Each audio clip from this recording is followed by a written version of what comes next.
বাবাকে কুপিয়ে হত্যা করা মেয়েটা প্রথম থেকে একটু শৃঙ্খলাভাবে চলাফেরা করত। বাবা প্রথমে কিছুটা বাধা দিতেন, কিন্তু মেয়ে মানতে চাইতো না। বাবা আব্দুল সাত্তার ভাবতেন, থাক, মেয়ে তো এখন অনেক বড় হয়েছে, এখন আর কিছু না বলি। এর কিছুদিন পরেই বাবা খেয়াল করেন তার মেয়ে তার আরো দুই বান্ধবীকে তাদের সাভারের ফ্ল্যাট বাসায় সাবলেট থাকার জন্য নিয়ে আসে। আব্দুল সাত্তার প্রথমেই কিছু বলেননি, ভেবেছিলেন মেয়ের বান্ধবী হবে হয়তো, বাসায় থাকা কোনো সমস্যা নেই। আব্দুল সাত্তার তাদের জন্য রুম ছেড়ে দিয়ে নিজে কষ্ট করে ডাইনিং রুমে থাকতেন। মেয়ের বান্ধবীরা ডাইনিং রুমে থাকবে, এতে মেয়ের মান ইজ্জত নষ্ট হবে, সম্মান নষ্ট হবে। তাই বাবা নিজেই মেয়ের জন্য সেই ডাইনিং রুমে থাকতেন, তার নিজের রুম ছেড়ে দিয়ে। মেয়েটাকে অনেক আদর করতেন, তাই মেয়ের কষ্ট সইতে পারতেন না। তার কিছুদিন পর বাবা লক্ষ্য করেন মেয়ে সহ তার ওই দুই বান্ধবী মেয়ে নেশায় আক্রান্ত হচ্ছে, উগ্র আচরণ করছে।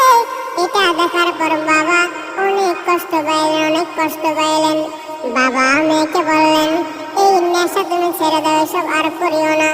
সাথে মেয়ের যে বান্ধবী দুজন সাবলেট বাসায় থাকে তাদেরকে চলে যেতে বললেন। বাবা বান্ধবীদেরকে বাসা ছেড়ে যেতে বলায় মেয়ে অনেক রাগ হয়ে যায়, কথা কাটাকাটি হয়। এমনকি মেয়ে এক পর্যায়ে বাবার গায়ে হাত তুলতে থাকে। বাবা কি করবেন বুঝতেই না পারে এক পর্যায়ে বাবা থানায় গিয়েছিলেন, মেয়ের নামে জিডি করেছিলেন, কিন্তু মেয়ে কোনোভাবেই এর উন্নতি ঘটে না। দিন দিন মেয়ে আরো খারাপ হয়ে যাচ্ছে, আরো উগ্র হয়ে যাচ্ছে। বাবা আব্দুল সাত্তার সীমাহীন কষ্ট নিয়ে ডাইনিং রুমে থেকে দিন পার করতেছেন। এভাবেই আরো কিছুদিন কেটে যায়। বান্ধবীদের সাথে এতটা ঘনিষ্ঠভাবে থাকাটা ধীরে ধীরে সন্দেহ সৃষ্টি করে বাবা আব্দুল সাত্তারের মনে। তিনি এক রাতে মেয়েকে ডাক দিতে গেছিলেন তার রুমের মধ্যে। মেয়েকে যখন ডাক দিতে যান, বাবা আব্দুল সাত্তার ডাইনিং রুমে যাওয়া, ডাইনিং রুম থেকে যখন রুমের মধ্যে গেলেন, বাবা আব্দুল সাত্তার দেখেন তার মেয়ে সহ তার ওই দুই বান্ধবী মিলিয়ে সমকামিতায় লিপ্ত হয়ে গেছে। বাবা যখন এই দৃশ্যটা দেখলেন, বাবার চোখ দিয়ে অটোমেটিকলি পানি পড়তে শুরু হয়ে গেল। বাবা আব্দুল সাত্তার অনেক কষ্টবান। এত খারাপ এই মেয়েটা ছেলেদের প্রতি কোনো আকর্ষণ হয় না, আকৃষ্ট হয় না। এই মেয়েটা ছেলে পছন্দ করে না, মেয়ে মিলিয়ে সমকামিতায় লিপ্ত হয়ে গেছে। বাবা এত কষ্ট পাইলেন, বাবা মেয়েকে ডাক দিয়া বলে, হে আমার মেয়ে, ইমিডিয়েটলি তোমার যে বান্ধবী আছে ওদেরকে চলে যেতে বলো। বাবা যখন এই কথা বললেন, ওই তার মেয়ে অনেক রাগ হয়ে গেল। বাবা আর তার মধ্যে অনেক কথা কাটাকাটি হইল। বাবা এক পর্যায়ে তার আশেপাশের বন্ধু বান্ধবদেরকে জিজ্ঞেস করলেন, হেল্প চাইলেন।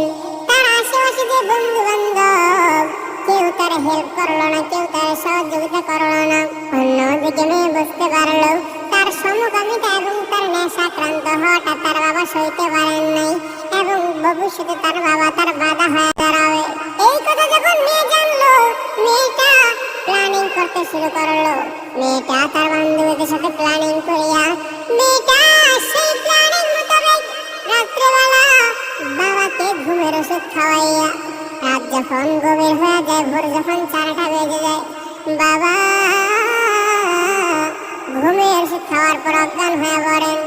মেয়েটা ছুরি দিয়ে বাবার বিভিন্ন স্থানে কুপায়া বাবারে হত্যা করে দুনিয়া থেকে বিদায় করে দেয়। দুনিয়ার মানুষ যখন বাবা দুনিয়া থেকে চলে যায়, এই মেয়েটা একটা ধর্ষণের মিথ্যা নাটক সাজায় বাবাকে দেখিয়া, বাবাকে তার ভিডিওর সামনে আনিয়া, এমনকি হত্যা করার ভিডিওতে মেয়েটা সবাইকে উদ্দেশ্য করে বলে জনগণই যেন তাকে সাপোর্ট করে জামিনের ব্যবস্থা করে নেয়, কেননা তার উদ্দেশ্য ছিল তার খারাপ বাবাটাকে দুনিয়া থেকে চলে যাওয়া, সরাইয়া যাওয়া। এর আগে 2023 সালেও বাবার নামে ধর্ষণের মিথ্যা মামলা করেছিল এই মেয়েটা। আদালত উপযুক্ত কোনো প্রমাণ না পেয়ে বাবাকে জামিনে ছেড়ে দিয়েছিলেন। দুনিয়ার মানুষ, বাবা আব্দুল সাত্তার চাইলেন তার মেয়েটা একটু ভালো হয়ে যেন চলাফেরা করে, এই ধরনের অস্বাভাবিক আচরণ যেন সেই মেয়েটা না করে, খারাপ মেয়েদের সাথে যেন না চলাফেরা করে। কিন্তু এটাই তার কাল হয়ে দাঁড়ালো বাবা আব্দুল সাত্তারের। নিজের আদরের মেয়েটাকে দুনিয়া থেকে সরাইয়া দেয়। দুনিয়ার মানুষ, এর থেকে আমাদের শিক্ষা নেওয়া উচিত। আমাদের সন্তান কি করে না করে ছোট থেকে আমাদের সন্তানদেরকে আমাদের হুঁশিয়ার করে দেওয়া উচিত, সাবধান করে দেওয়া উচিত। আল্লাহ তাআলা আমাদের সবাইকে বোঝার তৌফিক দান করুক। আমাদের সকলের মেয়ে কিংবা ছেলে আমাদের নজরের বাহিরে যেন না যায়, সবাই খেয়াল রাখবেন। আল্লাহ তাআলা আমাদের বোঝার